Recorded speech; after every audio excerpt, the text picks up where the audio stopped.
June 22nd, 2017. From El Cajon, California, this is episode 129 of You Can Bet on That. Hi, everybody. Welcome to You Can Bet on That, a podcast for the recreational gambler.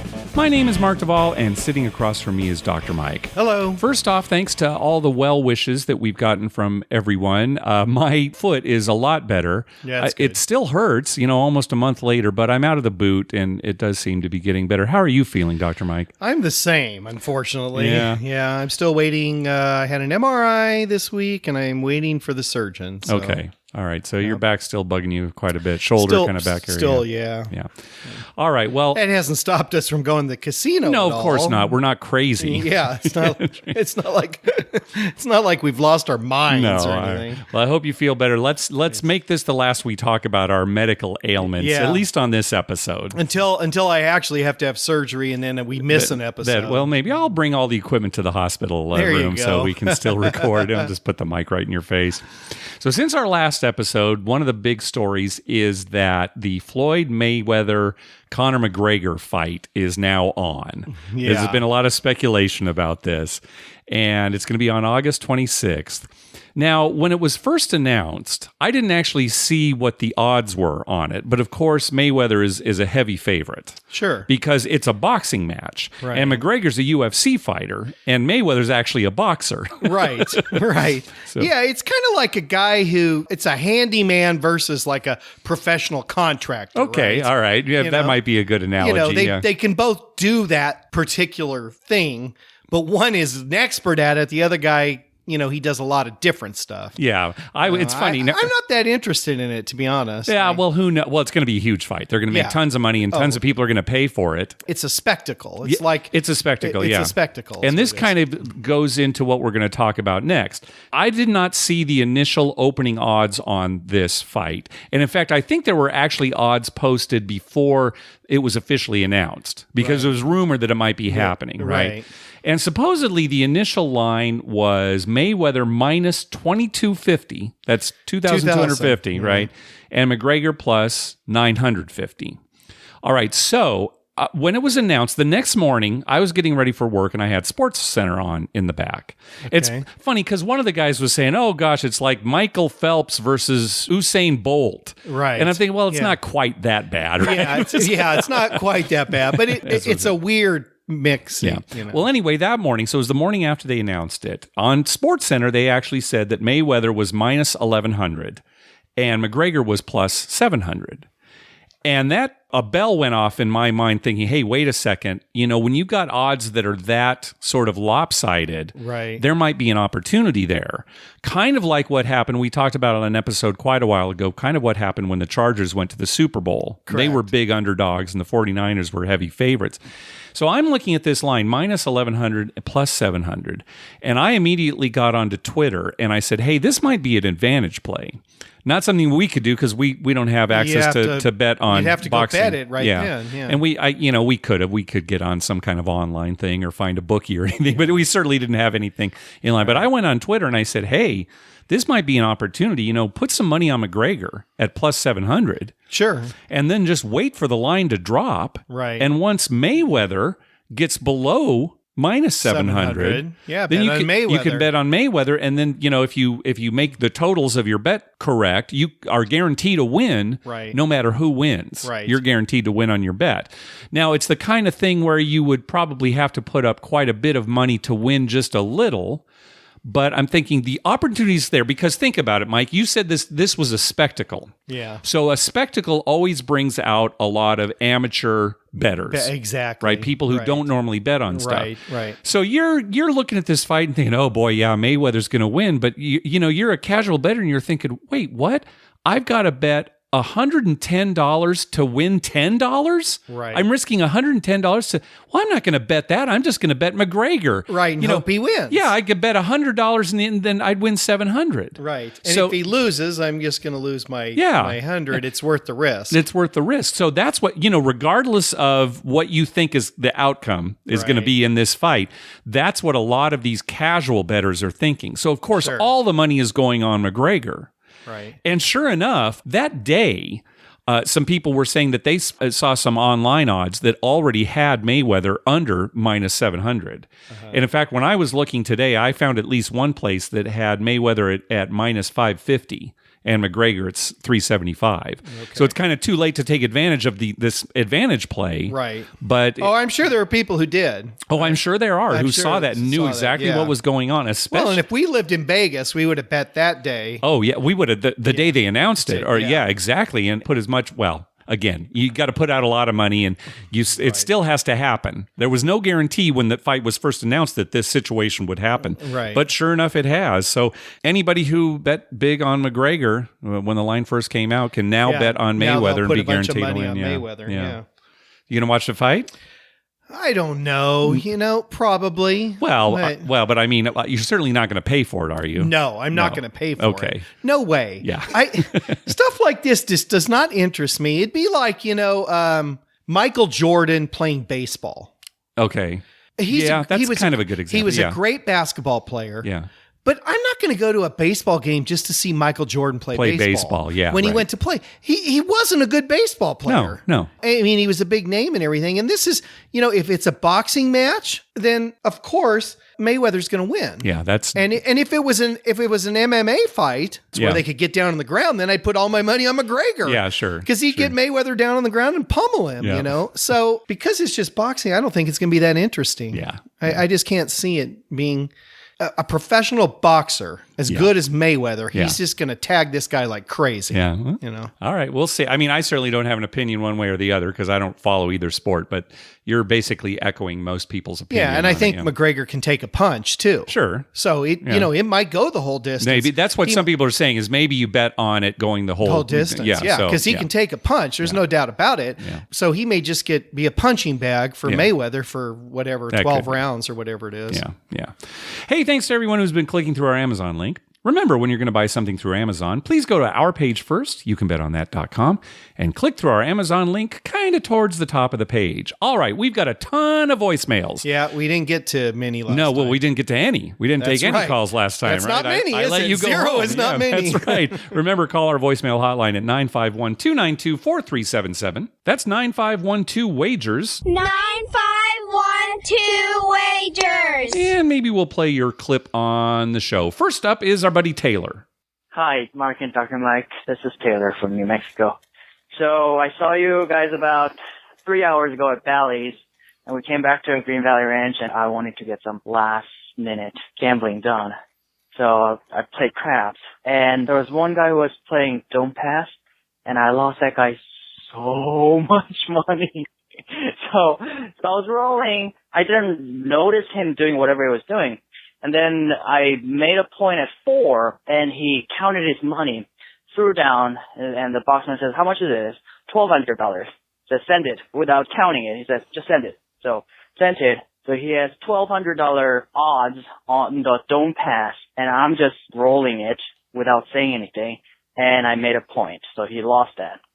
And then he has some chips still, so he's a little disgusted by now. He lost probably 2 or 3 points in a row. And then I made 10 next time, and he threw down everything he had, and the boxman said, "How much is it?" And one of the dealers like, he doesn't know. At that point, the boxman made a call because the table max was 5,000, so he might have been over 5,000, so he made a quick call, and he said, "Okay, we'll play it." So he laid everything on the 10. And I'm still just throwing while they're counting. I just put my head down without looking at the dice on the other side. I'm just listening to the stick man, what he calls. And I'm making, 8s and 9s. And they count it all. $4,200. He laid $4,200 on the 10 at that point. And I'm just sick to my stomach at this point. And a few rolls later, I made 10. And he walked out. So what I know is I lost him about $5,400 plus whatever.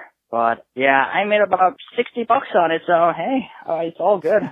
In this case, would you feel bad? I don't know. I play whatever I want to, and he played whatever he wants. So I'm okay with this. I think I'm okay now. All right, guys.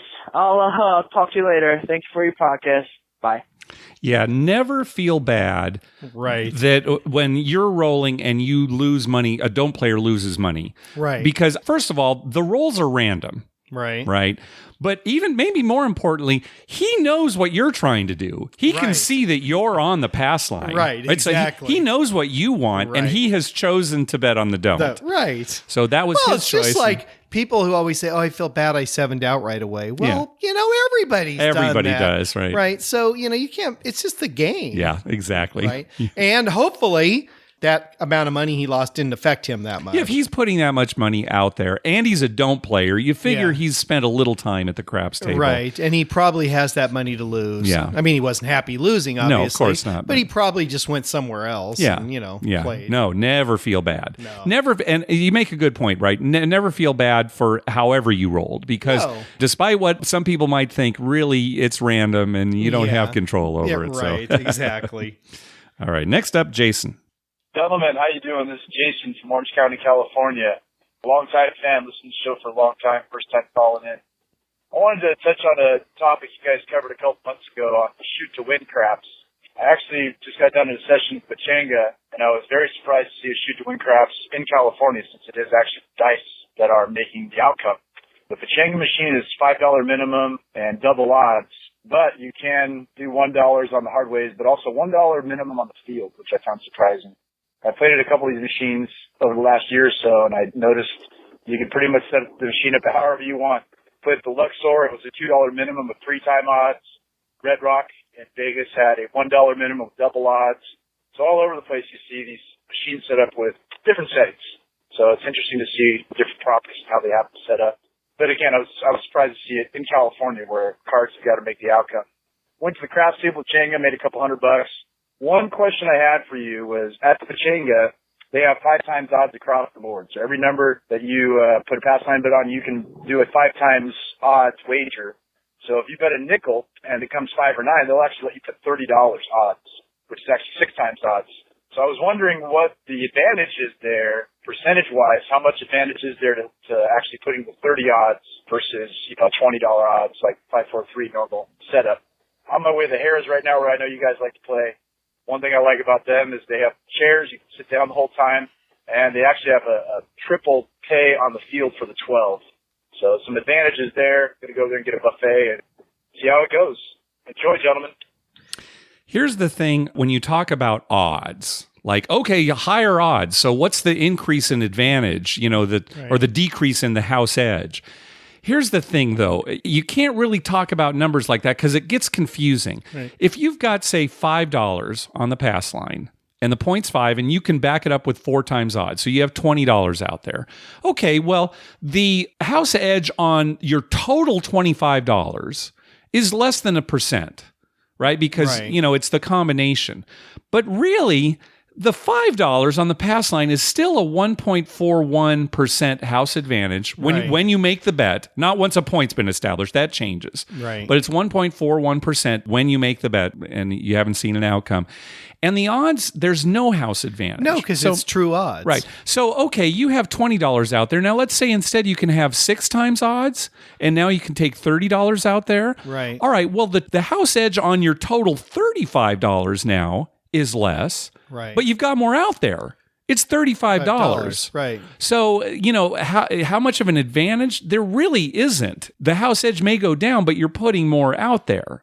So we talk about how it's great that places offer, 100 times odds. It's just nice that they allow you to bet more on this bet that they don't have an edge on. Right. But you're not really lowering the house edge on your pass line bet. Right. It's just on the total bet. Yeah, you're lowering your edge, but you're also betting more. So, right. I always look at it this way. In my mind, it's a great that I can bet more when it wins, when I made my point. Sure. And when I don't make my point, it's like, crap. I wish they had double odds, right? So I didn't lose as much. And so that is the other thing, too. When you talk about higher odds that are offered, that really messes with your variance as well. Right. That goes up quite a bit. Right.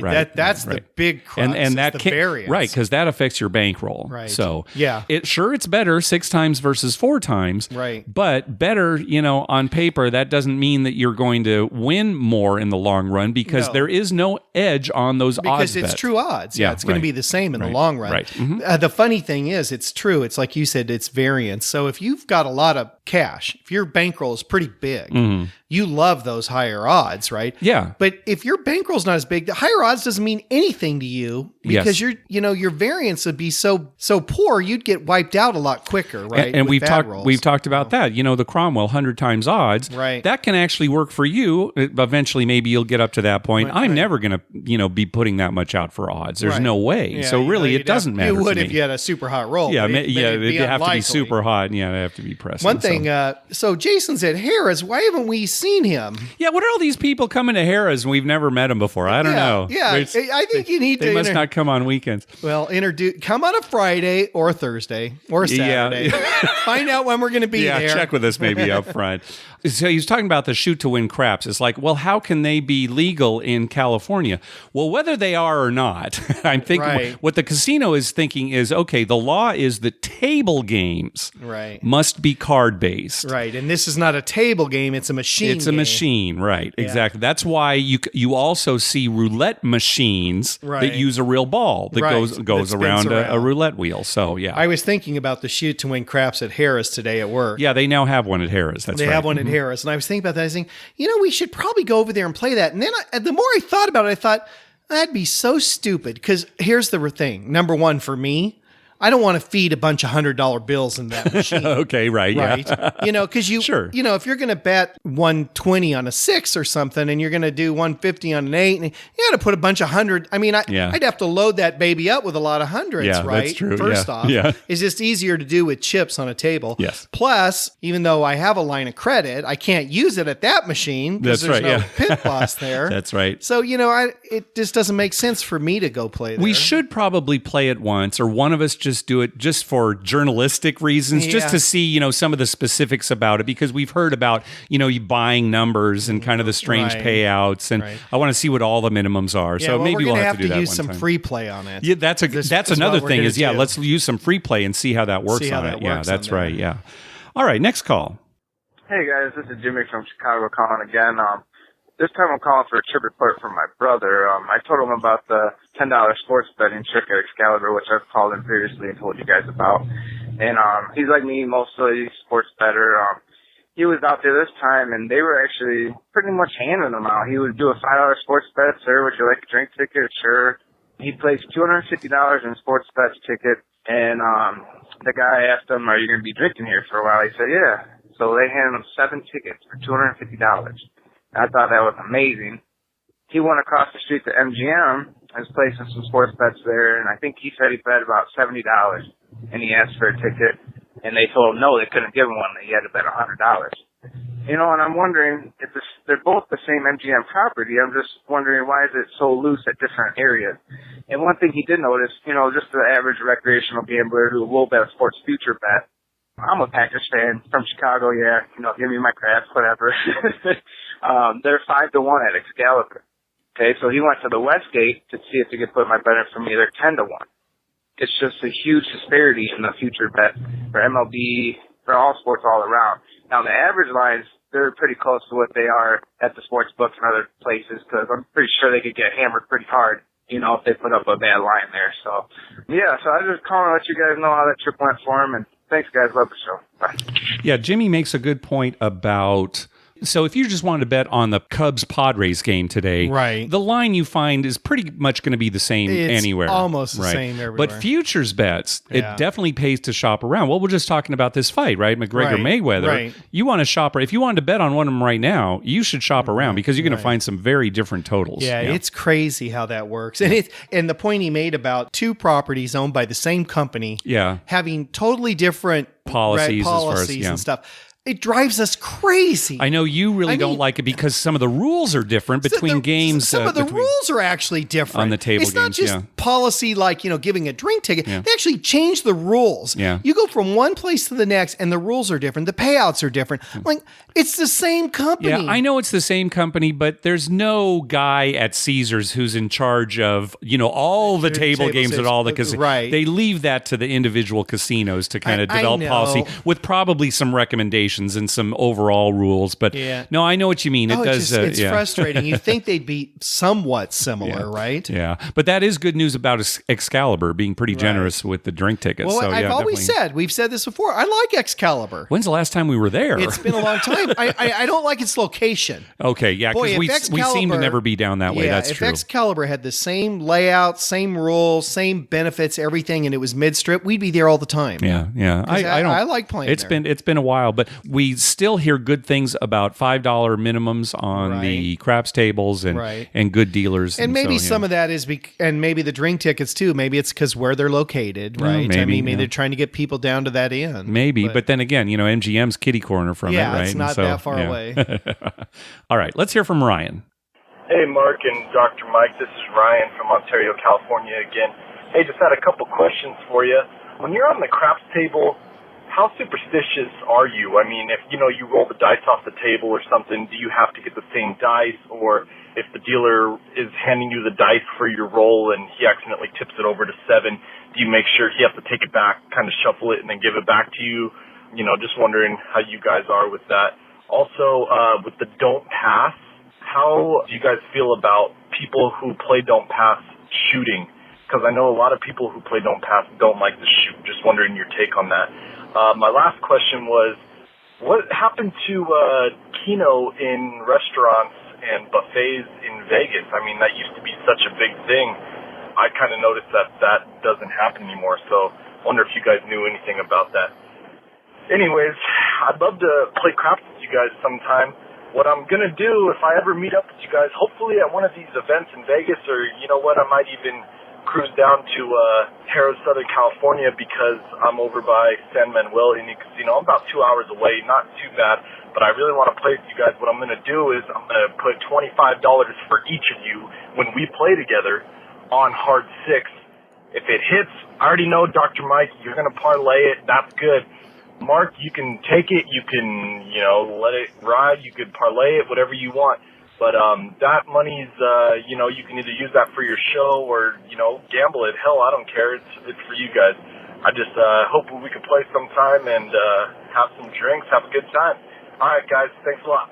Oh, thanks, Ryan. I'm collecting. Yeah, I know you'll collect, and I'm parlaying, and I'm buying all the drinks that night. Oh, nice. So, that's true, because Harrah's, Southern California, they aren't free. A lot of times you say, drinks for everybody, but it's free. But no, at Harrah's, California, you got to pay for the booze. Yeah, so, I'll buy the drinks. You collect the money. All right. Let's work our way backwards on some of these questions. Yeah, keno. We talked about keno on one of our very earliest episodes where we were talking about dying games. Yeah. You really do not see it much anymore. I understand not having keno lounges because it takes a staff to run that and it's kind of slow. What I don't understand is keno in the restaurants. Well, they should still have that. I agree, but I think you've answered your own question, right? You have to have runners, and it's a staff. But in a restaurant, it's no different than having like another busboy and another waitress. You only need 2 people. Yeah. You need one at the desk and one to run around on the tables, right? Yeah. And you don't have to have it open all the time either. Maybe just at peak hours when the restaurant's busy. But it's a fun thing to do when you're in a cafe. Now, I understand the steakhouse isn't going to have it. Sure, if you're at a super fancy place, they're not going to have it, right? But the cafes and the buffets, they should have keno runners. Yeah, especially on the Strip. You kind of have to go downtown to find some of these keno, restaurants that have keno in them anymore. But that's what I'm thinking. It's the overhead that's probably just not worth it. I'm sure. Plus, video keno now, right? That's pervasive. Right. And you can play keno in your room, the video keno in your room. Can you? Yeah, remember we've. Well, no, we actually bought tickets and then went up to our room and watched. I'm talking about a machine where it has like video poker and video keno, right? And you can just play right there as fast as you want. I mean, that's. But I mean, they shouldn't get rid of keno. I agree with you, but I think those are the reasons. Yeah, I'm sure that's the reason. The casinos are so tight, but. Then again, they waste so much stinking money on other stuff. Yeah, well, here's why I talked about it, right? It's the Strip. The Strip's kind of shifting a little bit away from gambling, so maybe keno is the first obvious thing to go. Right. What's next? Even money blackjack. That's what's coming next. Yeah, even money blackjack. I think that might be it. Okay, so what do we think of players who shoot from the don't? I don't have a problem with players who shoot I from kind the of don't. enjoy it, especially when they hammer themselves. See, that's the thing. I just can't understand why you would want to. Yeah. I mean, I actually like when someone shoots. So I always tell Mark, now watch, they're going to have a monster roll. They're going to wipe themselves out, feel like crap, and then leave. That is the thing, is that you could be a don't shooter and actually lose all your money. Right. I mean, why would you shoot from the don't? Well, I mean, some people just like to shoot, and they think they're bad shooters. Oh, yeah, I rolled sevens, right. I don't have a problem with it, but I just don't understand. Yeah, my favorite thing is a don't shooter who gets the dice, puts their money on the don't, rolls like 3 sevens, okay? Then finally rolls a 6. Mm-hmm. They don't take it. Oh, they say no action? No action. Well, they can't do that, right? If they're rolling, they have to. They can't say no action on the don't pass. They have to have one. Yeah, they have to have a don't pass bet but at least. Yeah. But then they go up on one number. They don't take odds. They don't lay odds on the 6 because it's a 6. So, okay, right. So oh God, 6 will come up, and then the next roll 7 out. Yes, and they won 1 bet and lost 3. I just oh my God. Now, as far as superstitions go, neither of us is superstitious at all. Well, except you now. Having said that, I will, just for the overall happiness of the table, if I'm rolling and I'm having a really good roll and one of the dice goes off the table, I will say same dice. Yeah, how about turning your bets off? I'm getting to that, all right, sir? I'm getting to that. So I will do that. And again, it's like, it doesn't matter. And then if I 7 out, it's well, I tried, right? But if I didn't say it and I 7 out, everybody's going to complain. So I'll do that. For the last 30 years, I have seen you play craps and never turn your bets off. My new thing. But the last couple months. My new thing. I've been playing a lot of place bets lately, which I haven't in the past. Usually it's come bets, but we've been playing at some $25 tables. And so we've talked about this. So I kind of changed my strategy and make some place bets. So sure enough, every time the dice go off the table or every time there's a stick change. Yeah, I love that. I say, my bets are off this roll. Yeah. And that's because you think on a stick change, the next roll is going to be a 7. No, it's not. Okay. It is not. But here's why I do it. It reduces the amount of exposure I have to a negative EV game. Yeah. Without costing anything. Yeah. But you could do that on every roll and reduce the amount of exposure you have on a negative Yeah, but EV I like game. playing the game, right? Doesn't affect my rating. Right. Here's the other thing is that when a 7 out does come up, I look like a genius. All right. Okay. So superstitious or otherwise, Mike, you tell me this last week when we went, did it help me or did it hurt me? Oh, it helped you big time. Big time. There were so many 7 outs. I probably would have saved $1,000 if I had done the same thing, right? Yep. It just said easily because the first 2 or 3 times you did that didn't make a difference. It didn't make a difference either way. Like 11 would come up, right? Or It didn't 3 matter. would come up. You didn't win or lose. Right. Then there was one roll where you turned them off and like a 6 came I think it was a 4. I actually had a buy bet on a 4. So yeah. So you lost I didn't win. And then we before. talked about it and I said, well, now you lost that. Yeah. But the next time you did it, every time after 4 bets. Every time after that, you'd have 4 bets up there. You'd turn them off and then sure enough, 7 would come and you saved 4 bets. Yeah. So it helped you big time. Yeah, it did. Now, is that superstitious? No, it's just luck that happened this time.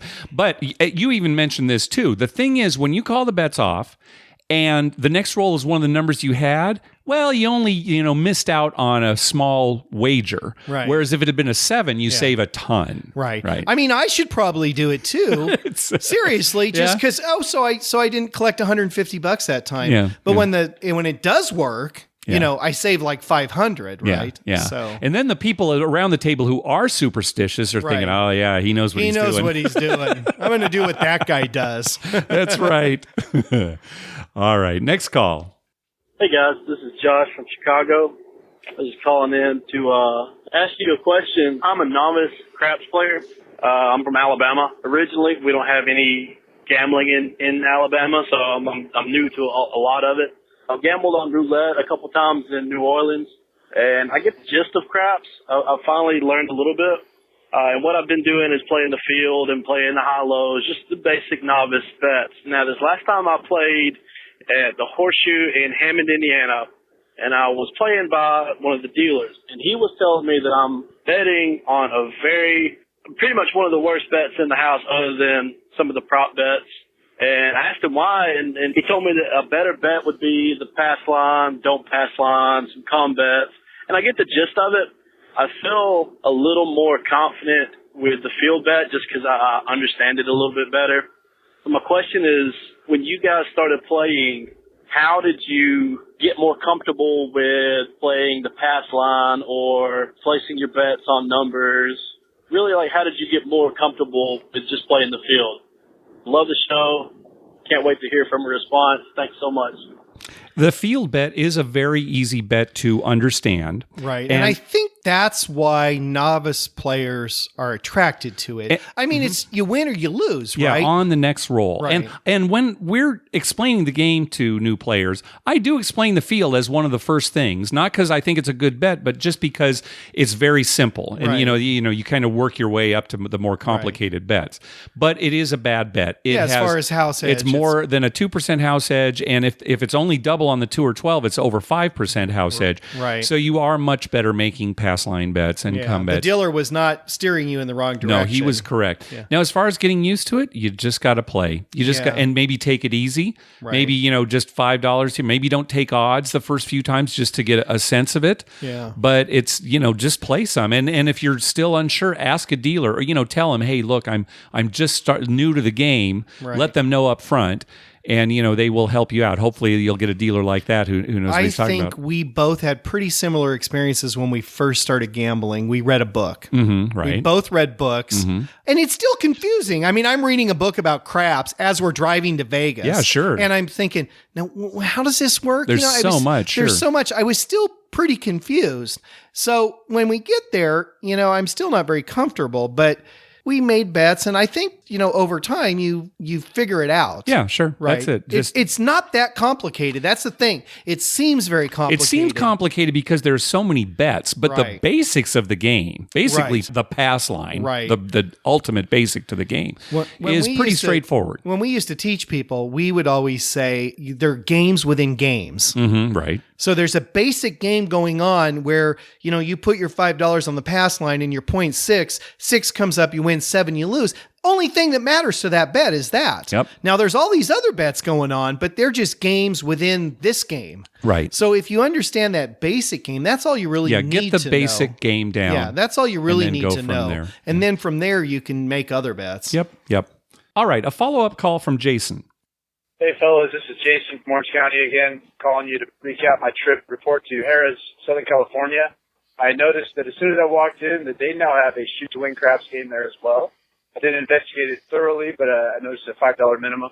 I would assume it's double odds, same as many other shoot-to-win craps games. I also got $40 in free play, and normally I would get chips and take it to the craps table, but for your advice on your shows, I got it in slot play.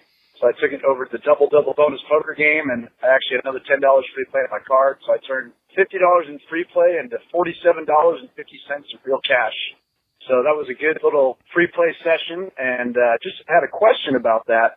What is the advantage of getting your free play in machines as opposed to chips for table games? So if you guys could respond to that question, that'd be great. Thank you very much. Enjoy. In the case of Harrah's, Southern California, Yeah, it's very simple, really. if you get chips for table games, free play chips for table games, they will take that chip. When you make the bet, they will take the chip whether you win or lose the bet. Right. And that's the key. So say you get $40 in free play. If you get it for table games, now they're worth roughly $20. Right. Because they take it when there's a winner or a loser. Right. You'd get 8 $5 chips. You go to the craps table. You put that in the pass line. 7's rolled right off the bat. Mm-hmm. They take your free play and they give you a $5 They chip. give you, yeah. 2's rolled. You lose your free play. Yes. So theoretically, you're only getting about $20. Yes, Whereas right. if you get it in slot play, Yes. it stays in the machine. Mm-hmm, right. Now, all you have to do is play through it. Right. Now, if you are in a situation where the free play chips for table games stay out there when the bet wins, As is it the case here in San Diego at Hollywood Casino. and many other casinos too, Yeah. then there's really no difference between taking your Right. free play in chips or in slot play. There are probably little minutia here and there, but for the Right. most part, for this Right. argument, it's the same. So the key is, the reason we do it at Harrah's, Southern California, is table game free play is worth about half its face value. Yeah. And for us, we're not big slot players. So we're playing video poker. Yeah, right. Which And- is what Jason did. Yeah, and that's the smart thing to do. But we go and play video poker not because we love video poker. It's just that we get more from our money, and we'll usually turn $300 or $400 of free play into $280 of real Right, money. and this is what Jason said. He had $50. He turned it into $47.50. That's typical. That's actually pretty good. Yeah, that's money you can put in your pocket. Yeah, right. And every once in a while, maybe you'll hit four of a kind. You'll have more. Or maybe every once in a while, you'll just have a bad run. You'll only get about half that. But much better. I don't think we've had very few times where we got less than half. Very few times. Sure. Yes. Very few yes. times. Yeah. We've had way more times where we've actually got more Definitely. than we put in. Yes, definitely. All right, let's hear from David. Hey, Mark and Dr. Mike. This is David from Fort Worth, Texas. I was just calling. First of all, let me say that my favorite podcast by far. You guys are fantastic. I can't wait for your show every 2 weeks. Had a quick trip report and a question. First, I was in Vegas in October of last year, and I finally hit the Make 'em All at the D, my favorite place to play craps. And I was the only one on it on a full table. It was fantastic. I felt like a celebrity. That's nice. Kinda. Second question I had. I thought I know everything about craps, but obviously I don't, so I have a question. I was playing at the Plaza, and I was playing pass line with come bets and odds on all the come bets, and I was on 4 numbers, and I hit a point, and then after the point, I rolled a 7 for $5 pass line bet. Well, after I hit the 7, I didn't really pay attention that much, but they took down, I thought, all the odds and gave them back to me, and I think they collected the come bet on the numbers. I'm not sure. Yes. But they did. I was wanting to know why that is. I thought come bets were off when you were establishing a point, but obviously I'm confused. So hopefully you guys can help me out with that. Once again, appreciate the show and hope to hear back. Thanks. On the come out roll, the odds on your come bets are off. The puck says off, as are place bets. As are your place bets. However, the actual come bets, the base bets, that's a contract bet, and it's always working. Always working, just like your pass line bet. Right. You can never say, for this roll, my pass line bet's not working. Right. Same with come bets. They are always working, come out roll or otherwise. So that is exactly what happened. The odds were off. They can't win or lose on the come out roll, so they returned them to you, and the come bets lost. And getting back to earlier, a few minutes ago, when you were talking about turning your bets off on the stick change or when the dice go off. Yeah. So when Mark turns his bets off, okay, his place bets, they get turned off. And if he had come bets, he could turn his odds off, but he can't turn his base bet off, just like he can't turn his pass line bet off. Mm-hmm. So when that 7 comes and he's off, he says, I'm not working this roll. Mm-hmm. Well, everything's off except that pass line bet. If 7 comes, he does lose his pass line bet. Right. And the other night, you almost forgot to take your odds. So if you're to pick them up when I said I'm off this roll, yeah. Yeah. So if you ever tell a dealer you're off this roll, they'll turn everything off they can. Yes. But your odds in the back, you actually have to physically pick that up and take that off. And I don't know if you did notice, Mike, but one time when I did call my bets off and there was a 7 out, I actually had placed the point. On the pass line, where you put it on the line, I'd forgotten to pick that one up. So that one did lose. And that one did lose, yeah. Taking it one step further, if you want your odds working on the come out roll, you can also tell the dealer to do that. Right. Say, hey, my odds are working on the come out roll. And you can do that for one or all your numbers or whatever you have. You can say just work my 6, or you can say work them all. Yeah, typically you work them all. But if you only wanted one number, and they'll put a little lammer on your bets to indicate they're on. Just like they take a lammer that says off when I say, oh, my place bets are off this roll, and they put it there. So that's how they can tell. But yeah, back to the question, come bets are always working. The flat bet's always working. The flat bet, right. Yeah, because a lot of people are probably confused the odds as part of their come bet. Yeah, we talk about, the flat bet is always working. The flat bet is always working. The odds it varies. Yes, if it's a come out roll, they're automatically off. Yep. All right, next up is Robert. His call kind of breaks up a little bit in the middle, but I think you'll get the gist of it. Hey, Dr. Mike, this is Robert from Mississippi. I just wanted to call and get y'all a recap from my last Vegas trip. I was actually there for about 4 days just after y'all left. I got there last Wednesday on the 31st. Ended up having a good trip, made a little bit of money, and most of it all boiled down to one night. I actually was at the Paris and about to go to bed for the night and decided to take $25 out of my wallet and go over to the craps table and try and mimic y'all's historic 4 run that you talked about quite a few episodes ago. So I went up, just picked a random table, and the guy was about to start rolling, so I put my money down and bought the 4. 2 or 3 rolls later, he hit his first 4, and so I pressed it up to 50 and took the change back. Immediately rolled another 4, and so I had to press it up to 100. 2 or 3 rolls went by, no big deal, voided the 7s, and sure enough, he hit another 4. Looked at the dealers, and I said, got to go to 200. It wasn't about 2 seconds later, as soon as he got the dice back, he threw another 4. And I started to look at the dealers, and I said, I got to go to 400, right? I actually happened to look at the stick man, and he starts kind of nodding at me and kind of waving me away. And I kind of came back to reality at that point. For a low roller, pretty big deal. So I told him, I said, well, I'll get about 100 yards away, and you give that shooter the dice again. And I said, I don't want to know whether he rolls a 4 or 7. I don't want to know any of it. So I ran away as quick as I could. I tipped the dealers 25. I tipped the shooter 25 and ran away. Made about $700 in about 5 minutes, thanks to y'all's method. And then just as a side note, sure enough, the very next day I ran into that dealer again, grabbing some food on his break. And, I tried to avoid the story, but he told me anyways. And sure enough, he said about 2 or 3 rolls later, that guy 7'd out. So, luckily being as conservative as I was at the time, I got away ahead.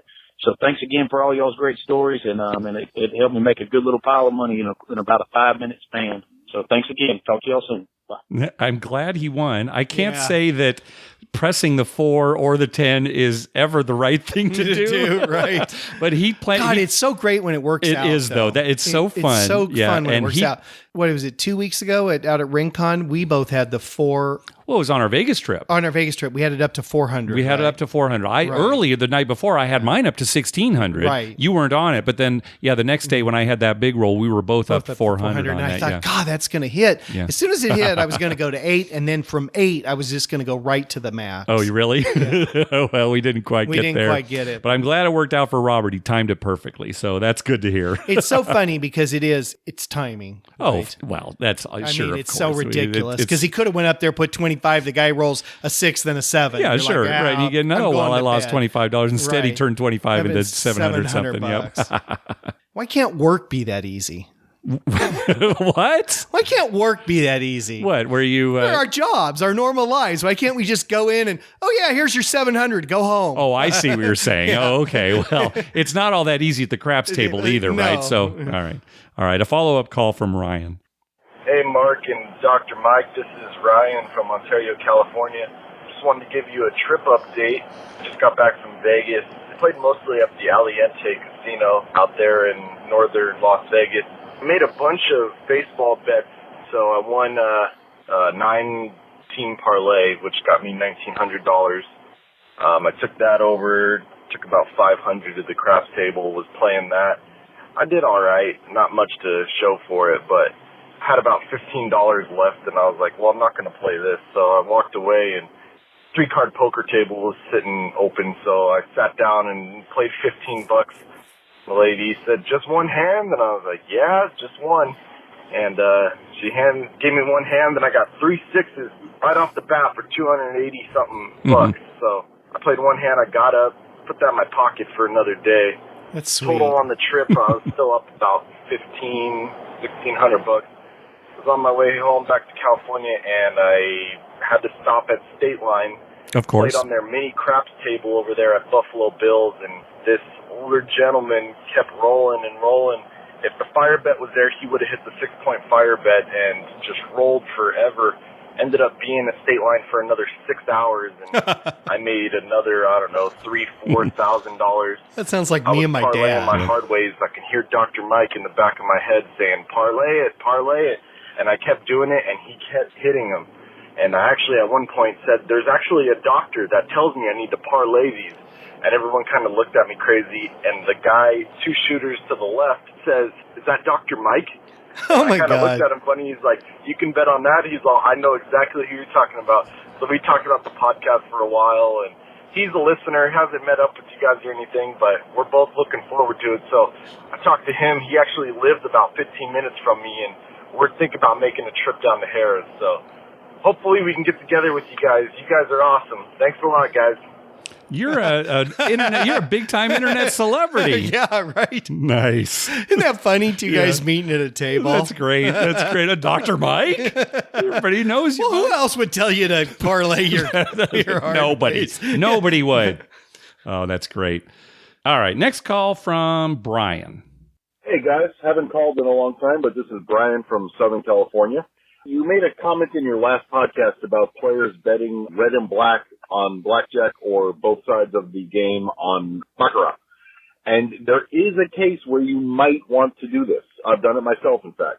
When you get casino dollars, money that you have to gamble in order to claim any winnings as part of a bonus or, get your losings back or that kind of deal from a casino game. Baccarat, betting both sides, if they'll let you do it, is not a bad way to turn $100 of casino money into 40, 50, maybe if you're lucky, bucks of actual money. If I remember the math right, and I haven't checked it in a while, I think Baccarat is actually the better way to do it because you don't have to worry about the green spots on the roulette wheel. That's it. Love the show. Have a good day. Talk to you later. Yeah, good point, Brian, especially if, like we were saying before, they're chips that stay out there when they win. Well, if they stay out there, that's not bad. Yeah, it's not bad. You can actually get more than 50%. If they stay out there, you could conceivably get 100%. Right. If they stay out there, you can get more than 50. Sure. But if they do not stay out there, let's say they collect and win or lose, the best you can do betting both sides is 50%. That would be the best that you could do. The very best you could do would be 50%. Right. So in that case, I'd still rather go to like video poker. Oh yeah, sure. But here's the real thing: is will the casino let you do this? Yeah, there are. I would say most casinos will not let you bet both sides with free play chips. Probably not. I think even at Harris Southern California, if you have those free play, you can't put one on don't pass and one on pass. Yeah, let's ask. Let's check. Ask. But that would be the thing is I'm sure there are plenty of casinos. Oh, you can't bet black and red at the same time. You can't bet player and banker at the same time with the free play. Right. So it's going to depend on the casino. All right. We got a report from Sean on the Emerald Princess Casino cruise out of Jekyll Island, Georgia. Hey guys, this is Sean calling from Augusta, Georgia. As you can tell from where I'm from, not a whole lot of gambling around here. Usually you got to drive about 4 hours to get to Harris and Cherokee, North Carolina, or Best Bet for Jacksonville to play some poker. But I wanted to tell you about a recent casino boat I went on out of Jekyll Island in Georgia. Actually, great odds for being a casino boat. I was expecting some really, really poor odds. But the blackjack tables paid 3-2. Dealers stood on all 17s, and I think it was 4 decks. But great odds. I mean, you can bet whatever you want. Started from 5, I think up to 500 to about. But I actually did horrible there. I was all excited about the odds and then just couldn't win a hand to save my life. Yeah. So made my way over to the craps table, which I think you could bet up to 5 times odds. I'm just now getting into craps. Really, after listening to you guys, it really made me want to get into craps even more. Just how much fun you guys have and everyone that calls in. And so I actually went and bought a 8-foot craps table to put in my little game room at the house, which I now call a casino since I've got a craps table, a poker table, that's sweet. Yes. Blackjack table, and all that. But ended up winning a lot of money. For me, I'm a low roller. $5 bet is pretty much all I do. I'll do a hard weight here and there for $1. But I ended up hitting a couple of those, which was fun, and tried parlaying them, like Dr. Mike would say to do. And unfortunately, that didn't work out. But I ended up winning, I think, almost $300, just basically playing a pass line and a couple of come bets here and there. But I had a great time, and I want to thank y'all for that, because really I had tried craps before and never could win to save my life. And now I actually finally won some money, so now I'm excited to play even more and going out to Vegas in October. So looking forward to trying it out there. But just want to give y'all a recap that apparently casino boats have some pretty good odds if you can get on one. Thanks for everything you guys do. I really enjoy listening to your podcast. Thanks. That's great about the Emerald Princess, especially blackjack. 3-2 and stand on all 17s. That's great. That's amazing because it is this day and age, Well, they've got you. I mean, a casino kind of has you too, right? Yeah. But a cruise ship, you're stuck there. You're really stuck there, right? You can't just I'm going to go to the next cruise ship that comes along. You're really stuck there. They could pretty much say anything, and if you want to gamble, you just live with it, right? Yeah. Wow, that's pretty nice. Yeah, that's some good news. All right, a follow-up call from Josh. Hey guys, Josh from Chicago. I just wanted to call and tell you a little story about the Horseshoe in Indiana. Went last night and played craps table, $5 table. I cashed in for just a small amount. Had a good little run. The table was on fire. The numbers hitting left and right. A couple points were made. A couple times I got close to hitting the all tall, all smalls. Everybody at the table's making money, and then a guy walks up mid-roll and buys in for a big amount, like $2,000 or something like that. I usually don't believe in superstitions and stuff like that, but as soon as he bought in, next roll is a 7. The rest of the night, the table went cold. I was up for a little bit, and then after he bought in and the table went cold, lost everything that we came with. And my question is, when do you feel comfortable walking away, or is there a particular time you're going to walk away if you're up big or the table goes cold? Enjoy your show. Hopefully you hear a response. Keep up the good work. Okay. When should you walk away? Yeah. Now, what I would say is set some limits for yourself. Say, okay, if I've won X amount of dollars, I'm going to walk away. Or if I've lost Y amount of dollars, I'm going to walk away. Or if I'm going to play 5 hours, yes, and then I'm going to leave. I'm going to, I got to go at 1. I'm going to leave right at 1. So that's my advice. Now, Dr. Mike, why don't you take it from here and tell our listeners when we walk away? We walk away when, well, no. That's actually kind of hard because we do walk away sometimes when it gets too late.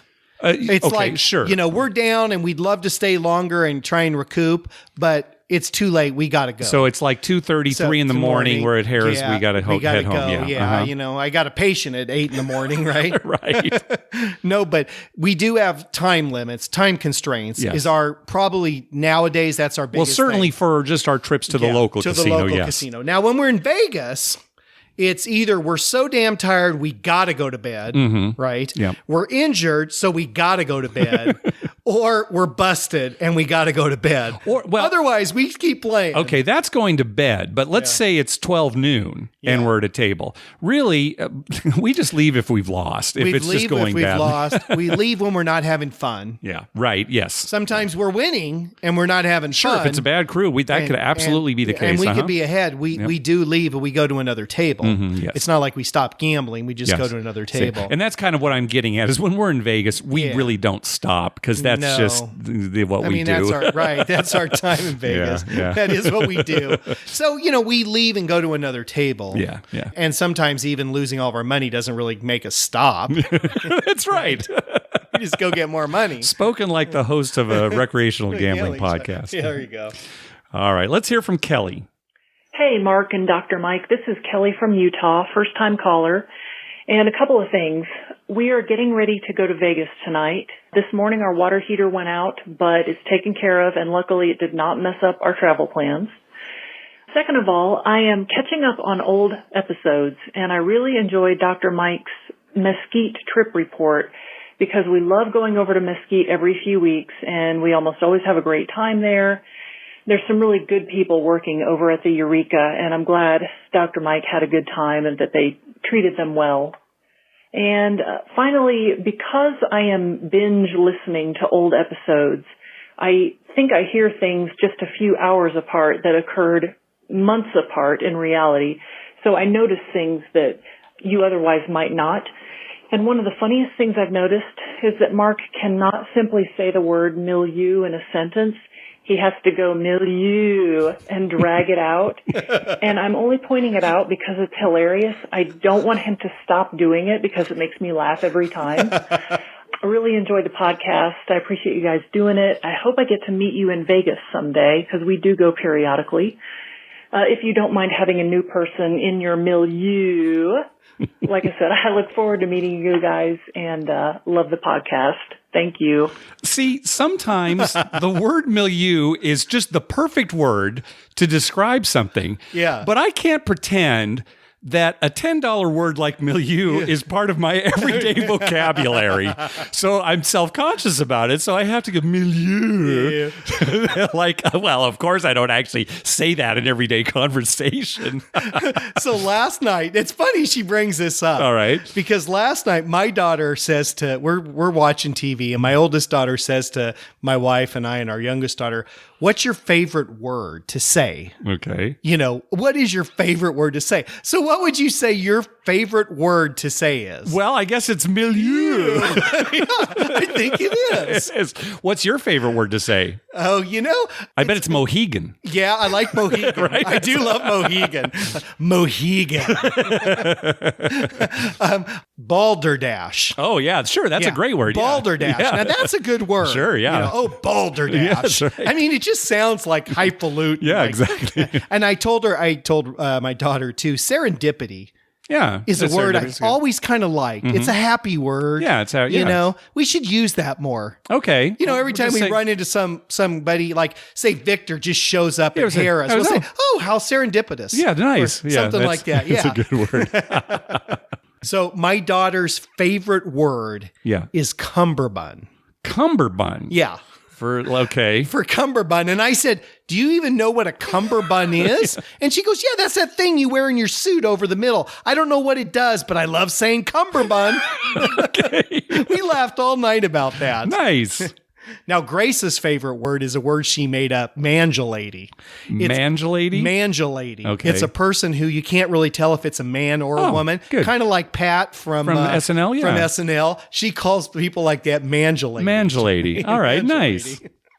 Mesquite was great, though. Yes, You know, you had a good I report really from had that, a good time in Mesquite. And she's right. The people were super nice. That's great. So makes sense. A small town like that, you know, they have no reason to be not nice. Well, yeah, right. And it's great if you live in Utah, you know, just hop over there, depending on where in Utah you live. But yeah, that's great. Yeah. Okay, next up is Pete. Hey, Dr. Mike and Mark, I hope all is well. Out here downtown Vegas for a little bachelor party. Just thought I'd let you know and the listeners know as well about a nice little promotion going on at the Golden Gate Casino. If you fly Allegiant into Las Vegas and within 24 hours go to your Players Club and sign up there, you get $50 in match play. Also, Spirit Airlines does the same thing if you go to the D.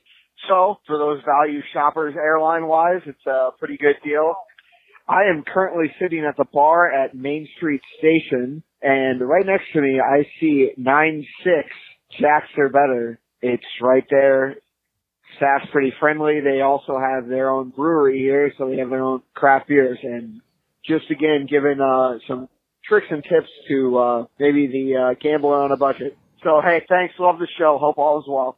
Good. Yeah. Thanks, Pete. That's great advice on that's the nice airlines for the D and Golden Gate. And Yeah, the that's great 9-6. Well, you know, Main Street Station has always had a good reputation when it comes to video poker pay Right. tables. So, yeah, this just kind of confirms that. Yeah, we need to go there. We had good craps last time. We did were have there. good craps. However, let's listen to this next call from Ryan. Mike, you have not heard this call yet. Okay. You're not going to be happy after you hear this call. All Let's right, listen. let's hear it. Hey guys, Ryan again from Southern California. I went downtown on this Las Vegas trip and I played at Main Street. I've never had a problem with Main Street, but I know you guys have. I played there with my dad and my dad's buddy, you know, and they're playing, having a good time. Well, my dad's buddy recently watched one of those videos on YouTube about dice setting and dice control, and he doesn't really believe in it, but he's like, you know what, I'm going to try it. So he was setting his dice, and he wasn't taking a long time. You know, when the dice would pass to him, maybe 2, 3, 4, 5 seconds, and he already had the dice and he was setting it. He was holding them a certain way, and he was throwing it, and he went on a great roll. He rolled for about 35, 40 minutes, and the pit boss is standing behind him the whole time watching him. So he finally craps out, and the dice are going to go on to my dad, and they go to pass the dice, and the pit boss standing behind us goes, skip these two, pointing to me and my dad, says, skip these two. And we turn around and say, why? And he doesn't really give us an answer. And then we're like, what the hell's going on? You know, we're kind of getting pissed off. And he goes, you guys are setting the dice, doing dice control. And we're like, what? You know, it's not like the guy went on a 4-hour roll. So he skipped us. We cashed out and left. And, I mean, we were steaming. We were so upset. I mean, we went over to Golden Gate, ended up playing, and everything was better. But we told the guys at Golden Gate about it, and they could not believe what had happened. Also, at Main Street, during a roll, there was a dice that landed up on the stack of chips by the dealers, all the big stacks. It was a 7, and they called it a 7 out. And I said, that's a no roll up there. And they said, 7 out, right away, and passed on the dice. I don't know what the hell's going on with that place, but this is what we're going to do. We're going to go on a bad beat craps run. We're going to go to Main Street. We're going to go to Binion's. We don't have to buy in for something crazy. Buy in for $100, but we're going to make these people have a good time. We're going to make these dealers have a good time with us. I don't know what's going on with these casinos, and some of these dealers are in such bad moods, but, man, it sure does make craps, you know, not very fun when they're playing it. All right, guys, thanks a lot. That's ridiculous. You're right. That is absolutely ridiculous. We have talked about having bad service at places and being upset about it, but then going back and, giving them another chance. If this had happened to us, we'd never go back again. Can you imagine? Oh, skip this guy. You're doing dice control. Yeah. What an idiot. He's an idiot for two reasons. Idiot believing that that's what was happening. Right. And an idiot that's the way you treat customers. Right. And then on top of that, Ryan is absolutely right. When one of the dice lands in the bank, it's a the no chips roll. in front of the boxman, it is a no roll at every casino. I have never seen it not be a no roll. Oh my gosh. Yeah. That's ridiculous. I know. And you know me, I'm not a letter writer. Right. Yeah. I mean, I'll get pissed and I'll leave, but I just never take the time. I'd write a letter about this. I'd tell them that is so crappy, and I'm going to tell everyone I know never to come here again. Mm-hmm. And you had mentioned, Mike, last time we were there, we had a good experience, but the prior time we did not. This boxman was terrible to us. Right. So this is a terrible story. Dice control. Yeah, you should have told. Yeah, watch this. Look at my hands. Look at my hands. I'm going to make a 6 come up. If I could control the dice, I'd have hard 6 come up every roll. Yeah, that's right. That's what I would be doing. It'd be hard 6 every roll. Well, now, Mike, in all fairness, people who believe in dice control, they don't think you can roll exactly the thing you want every time. It just reduces the number of 7s. Oh, my God. Okay, fine. Even if you believe that, here's Ryan's dad's buddy who just happened to watch a YouTube video. I think I'll start doing that. Man, if it's that easy, we got to start doing that. We got to start watching more YouTube. well, that's a given. See, now, if you could watch a YouTube and repeat something and be great, I should be like, in the NBA. I should be fighting Mayweather. Yeah, that's good. Right? It might be a little more even fight than McGregor getting there. Yeah, exactly. Okay, next call. Hey, boys, this is Scott from Boston, just calling with a little trip report and a couple of questions for you. I just got back from Vegas and had some great fun at the craps tables. I've got to advise my fellow shooters, though, don't stay at Wynn Encore. I stayed up there because my conference was there, but, they have crappy odds there. They have this 2x odds situation, and, the dealers are fine, but 2x odds, right? But if you want to go play at a Caesars or an M Life table and, earn some comps, it's a long walk from there. And even a long Uber sometimes, depending on the time of week or time of year, like when it's electric daisy time. So I did a lot of walking getting to the Cromwell and Mirage and Cosmo and other places that I wanted to shoot.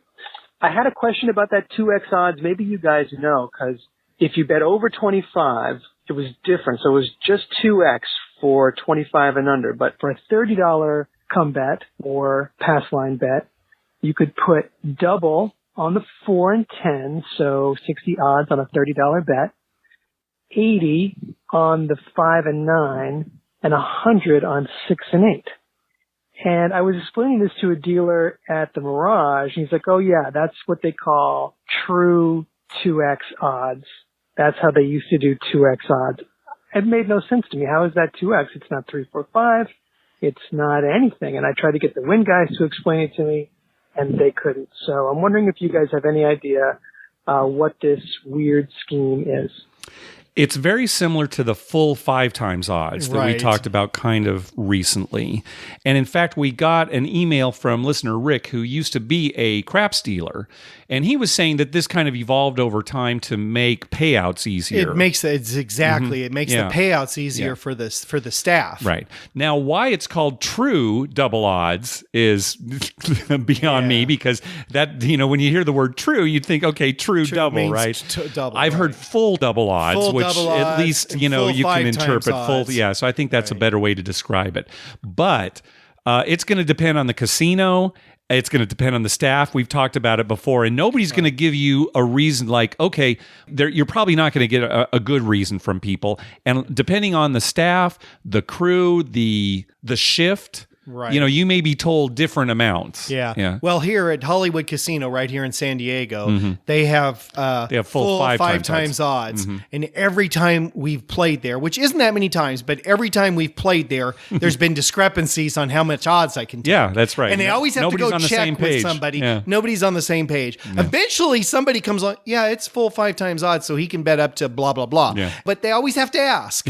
What's so funny to me, though, in this case, is Wynn is offering only double odds, right? And it's like, we'll let you go a little bit further. Well, you know, if I go down the street, I could take 100 times odds. What do you think of that? Yeah, Steve Wynn should. Oh, boy. All right. I don't even want to get started on him. All right, back to Scott. So my strategy was I'm never going to earn comps from playing Ed Wynn and Encore. I'm just not a big enough player. I'm not going to win much comps. But, you know, Caesars and M Life maybe. So while I'm in town for 3 days for a conference, I'm going to pick a day to play at a Caesars place, pick a day to play at an M Life place, and then pick a day to play at Cosmo, because those are 3 places I really wanted to see if I could get some good offers. And I had $6K for my gambling budget so I figured, all right, so 3 $2K sessions. So that was my theory, and we'll see how it works, but I just wonder what you guys think of that, sort of concentrating your play one day here, one day here, one day here, to keep the average daily theoretical up and not kind of water down the play. And, so I just thought I'd get your feedback on that strategy. Thanks for your great show, guys. I love it. And I'm headed out to Cali in a few months for work. I'm going to definitely see if I can talk you guys into a casino trip. Bye-bye. Yeah. I love that Yeah, strategy. that's great. Great strategy. I love that strategy. Yep. It makes perfect sense, right? Condense your play into one place all day. Get a bunch of points. Your daily average is high. Hopefully your 2K will last the whole day, you know, and you won't have to. Yeah, it's perfect, because if instead he played a third of the time each day at each of the 3 different places, then the daily theoretical for all 3 will be just a third. Right. 33% of what it would be otherwise, and you're still gambling the same amount. of money. This condensing way, your play, you're going to get way more free play. You're going to get way more offers. I mean, they don't care that you came 3 days. They care what you did in that one day. Yep, that's typically how they rate. You know, the and they don't know get. you. You may only be in Vegas for a day, so they're thinking, "Hey, this guy came. He played all day. He did good. Let's get him back here." That's what you're going to get offers from. Yeah, definitely. All right, final call. Hey, Mark and Dr. Mike. Justin from Minnesota calling for the late March 2nd and 3rd rounds of the NCAA tournament trip. Started out gambling at the Orleans the first night. Never really stayed there. I've done a little bit of gambling, but nothing very extensive, and nothing could go right. Dice was especially brutal. I think my buddy and I counted that 13 points in a row were missed. So switched over to blackjack. This is poor. Video poker was not kind either. Mid-trip was some gambling, not too much because it was in such a hole after the first day. But the last day, we just decided we need to move downtown and use some of the American Casino Guide coupons. And we actually had a run of a lifetime, we meaning the lady and I think we were 5 for 6 on the $25 match bet coupons at SLS, the D, and Golden Gate. Ended up at El Cortez that night playing a $5 single deck game, and noticed for a little bit that there was a man in a suit standing right next to me, kind of watching over my friend and I play. Like maybe they were worried we were counting, which was not the case. And him and I were betting just $5 to $10, nothing expensive. So keep that in mind if you're playing El Cortez. They think that everyone's counting, and they are going to have some heat on you. Anyways, guys, that's it. Going back out to Vegas in a few days, so hoping to have another trip report for you soon. Thanks, guys. Yeah, good advice. If you're at El Cortez and you're spreading from $5 to $10, careful. You must be counting. That's right. Yeah. Oh my God, he went up to $10. That's right. Reshuffle. Shuffle right now. He's behind you. Pull out the crappy steaks tonight. We can't afford this here. Oh my gosh. All right. Well, that's ridiculous. I know, it's so silly. It's so stupid. That's going to do it for this episode. Oh, we wanted to mention, so coming up Friday, June 30th, a new movie comes out called The House. A lot of people maybe have already heard about it because it definitely is gambling related. It stars Will Ferrell and Amy Poehler. They play a mother and father who blow their daughter's college fund and start an illegal casino in their basement to recoup the losses. Yeah, So- we're in your basement. I know right that's now. where we are. This is it. This is our illegal yeah, casino. Exactly. So hopefully it's good. It's probably something that we're going to enjoy, regardless. Probably the only thing we'd complain about is maybe some minutia in the gambling. It's, it's like, well, that's not how it really works. But hopefully it's funny. I certainly like them. So, yeah. Hey, we want to thank some people for some PayPal donations. First of all, recurring donations from Zach. Thanks very much, as well as Brian and Sarah. Thanks. We really appreciate it. Also, our buddy Victor, he says, off to Vegas Monday. Wish you were coming to spread it inside. Yeah. What does that mean? I hope Sort he's of talking disgusting. about betting the 5, 6, 8, Yeah, actually, 9. he did send us an amount that would correspond to betting all the inside numbers and crap. So I think that's what he's talking about. Also from Brenda, thanks very much for the donation. And from Brian, thank you very much. And, we don't mention people's last names when we talk about PayPal donations. I'm never sure if people really want their last names said. So if you do, if you want us to say your last name, please let us know.